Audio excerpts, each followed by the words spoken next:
Welcome to today's Explainer. We're jumping right into a pretty fascinating mystery in modern logistics today. Why do incredibly expensive, heavily funded warehouse robotics so often end up just sitting there, completely idle? We see these facilities spending absolute fortunes on cutting-edge tech, only to really struggle with output. So what's actually going wrong out there on the warehouse floor? There's this deeply frustrating reality for supply chain managers, summed up perfectly by the idea that a site can invest heavily in robotics and still spend half the day waiting. Buying shiny new robots doesn't automatically equal instant efficiency. It just doesn't. You can literally have the fastest machines in the world, but if they're stuck waiting for a tote, waiting for a dock, or waiting for a human operator to realize a station is full, well, that massive investment is just bleeding money. So we really have to ask ourselves, if warehouses are dropping millions on automated mobile robots, advanced conveyors, and AI, why are they spending half the day waiting around? Why do these expensive robots fail to actually deliver that expected return on investment?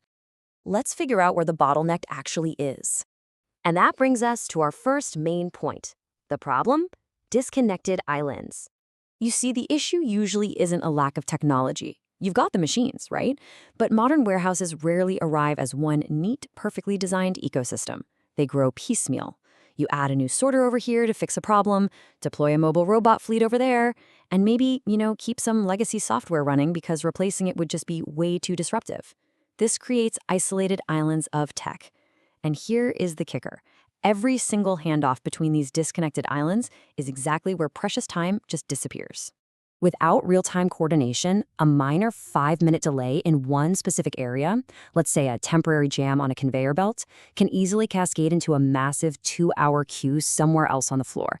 It's basically the butterfly effect, but for logistics. When your systems aren't talking to each other, small hiccups absolutely snowball into operational disasters.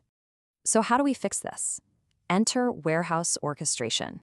Warehouse orchestration is essentially a system that gathers data from inventory records, business apps, sensors on the floor, automated machinery, and human workers, all to determine the best next action facility-wide.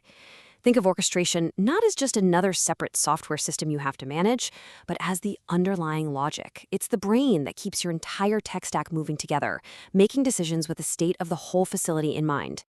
Instead of just relying on theoretical, rigid plans, orchestration works right there on the floor.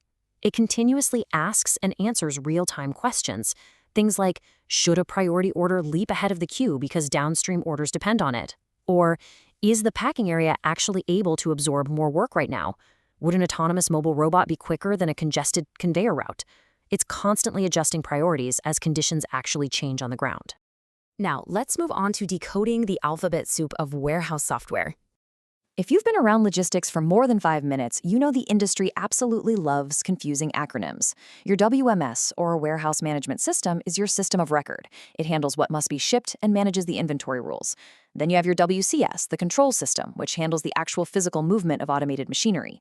And your WES, the execution system, releases and balances the work. But look at orchestration. While the other systems mostly look up and down their own specific silos, orchestration looks sideways. It coordinates the systems, the people, and the automation, dictating how the whole operation responds to live changes. Which leads us to how orchestration actually works in practice. The secret here is that there isn't one big dramatic moment where orchestration just happens. Instead, it uses APIs, event streams, and IoT devices to execute this continuous, relentless loop. It observes the data, decides the best course of action, acts on it, checks the result, and adjusts. Over and over again, thousands of times a minute. It's totally seamless. The contrast between the old way and the new way is honestly pretty stark. A traditional warehouse relies heavily on rigid, fixed task lists. If something goes wrong, someone literally has to manually intervene to fix it. But an orchestrated warehouse, that features dynamic task sequencing. It might dynamically redirect an autonomous robot away from a sudden traffic jam, or send an employee to a totally different zone based on live floor capacity. Because actually, the best resource isn't always the fastest machine. Sometimes it's just the employee who happens to be standing closest to the problem. And having that kind of flexibility is absolutely crucial. Because, let's face it, warehouse operations are never perfectly tidy. Orchestration is built specifically for the unexpected. A truck arrives late. Inventory magically appears in the wrong location, a packing station slows down, or maybe 3 urgent orders enter the queue at the exact same time. Orchestration makes these tiny, real-time corrections during unexpected events, keeping the disruption incredibly small and manageable. Let's talk about the benefits of a connected warehouse. It is fascinating to see the results when this works correctly. That's because the operational gains usually appear in the gray areas between processes, the exact places where nobody was previously measuring the lost minutes. By dynamically sequencing tasks, operations eliminate preventable waiting and empty travel time. You get higher operational efficiency and much better resource utilization, mostly because you're assigning work based on actual real-time capacity, not yesterday's assumptions. This directly leads to faster, far more predictable order fulfillment. And, crucially, it gives you scalability. You can add a new robot fleet or a new order channel without having to multiply your isolated control systems. But, of course, we need to cover the real-world challenges. Let's be absolutely clear about this. It isn't magic, and building that operating layer is quite difficult. Implementation hurdles are a very real barrier. System integration is incredibly complex, particularly when it comes to data synchronization. Think about it. If two legacy systems disagree about where a product is located, the orchestration layer might make the wrong decision, just very efficiently. You also have to navigate legacy infrastructure limitations, manage the cultural change for employees who are used to fixed task lists, and, of course, secure the budget for those initial implementation costs. And that brings us to common implementation mistakes. Beyond the technical hurdles, the most common failures are surprisingly ordinary and human-driven. If you're looking at rolling this out, you really want to avoid these pitfalls. First off, do not automate inefficient processes. Remember this crucial rule. A poor, inefficient process does not magically become sound simply because automation makes it move faster. Also, don't focus solely on the technology while ignoring the actual warehouse workflow. Software cannot resolve conflicting priorities on its own.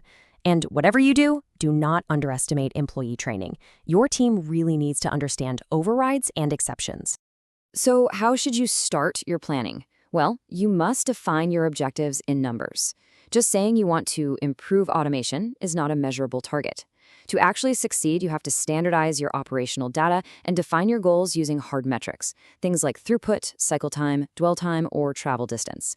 If you aren't measuring performance with a solid baseline, any improvement you claim is really just an opinion.